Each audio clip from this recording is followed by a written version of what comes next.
জুলাই ঘোষণাপত্রে আকাঙ্ক্ষার প্রতিফলন ঘটেনি। এবি পার্টি।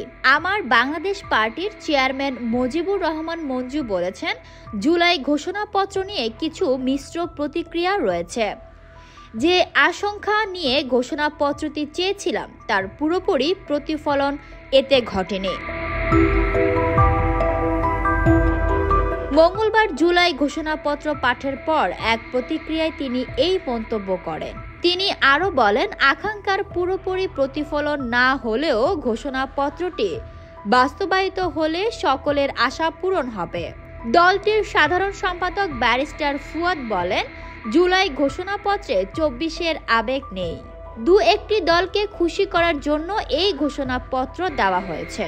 প্রসঙ্গত, মঙ্গলবার জাতীয় সংসদের দক্ষিণ প্লাজায় অন্তর্বর্তী সরকারের প্রধান উপদেষ্টা ডক্টর মোহাম্মদ ইউনূস এই ঘোষণাপত্র পাঠ করেন।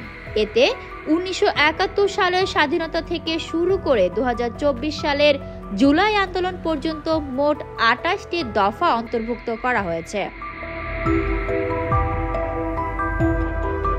Fatema Tuz Zohra, people voice television, Dhaka.